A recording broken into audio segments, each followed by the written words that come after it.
Meron lang akong meron akong gustong sabihin. Kasi sa sobrang daming nakakapansin, sa sobrang daming naiinis, legit, maraming naiinis sa akin. Tapos kapag mai-imagine ko na lang, like, wala to.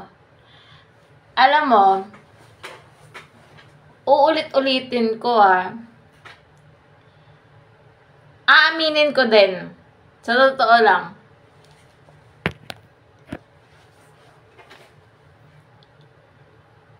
Sa lahat ng makaka-encounter sa akin, sa lahat ng nakakilala sa akin,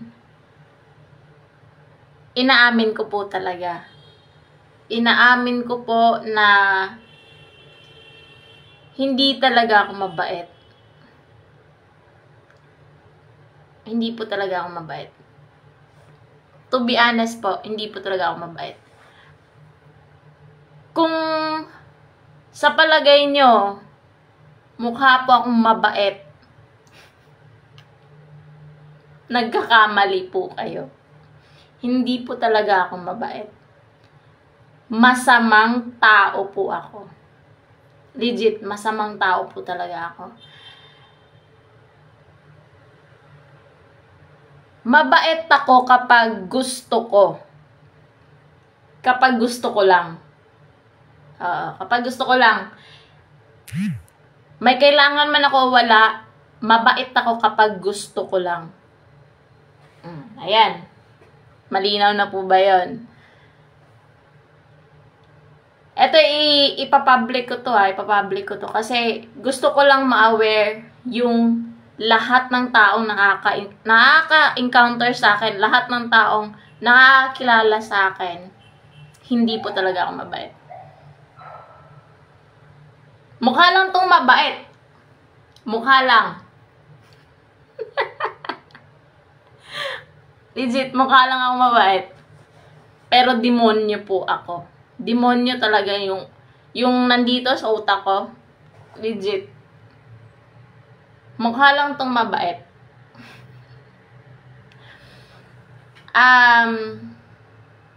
Isa sa mga ayaw ko lang sa ugali ko. Lahat may nakakapansin. Isa sa mga ayaw ko sa ugali ko. Ako mismo magsasabi. Nakakatakot sabihin. Nakakatakot siyang sabihin.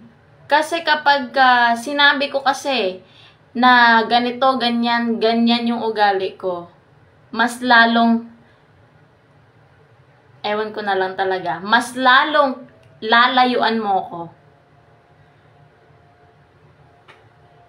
The way ko palang sabihin the way ko palang siya sabihin, the way ko palang siya i-express sa sarili ko, natatakot ako.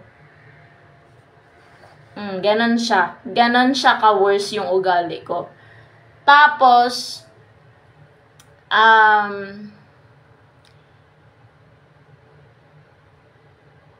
may takot ako sa Diyos. May takot ako sa Diyos. Pag nakakagawa ko ng mali, expect ko na yan sa sarili ko na matakot dapat ako. Kasi tao lang ako eh. Ayan. Kapag nagkakamali ako, natatakot ako. Kapag ginawa ko yung mali, natatakot ako. Ganon ako. Pero kapag alam ko yung mali na yon, makakatulong sa akin. Makakatulong in a sense na towards the enemy. Kailangan ko siyang gawin. Kailangan ko siyang gawin eh. Pero kapag nakakagawa ko ng mali, aware ako nun. Aware ako na ginawa ko yon kasi gusto ko din. Okay? May idea na kayo?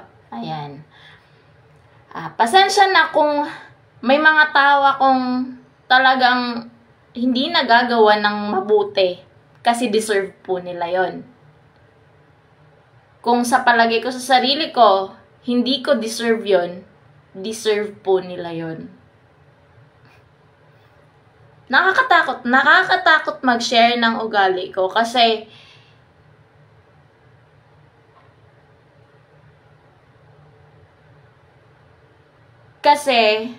lagi po nilang nasasabi sa akin masama daw talaga yung ugali ko. Which is totoo po.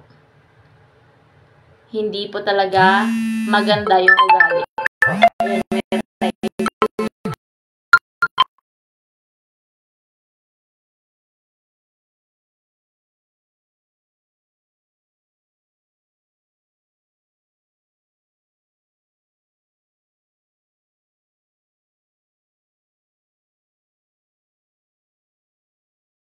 Continue natin to mamaya kasi uuwi na ako eh. Bye!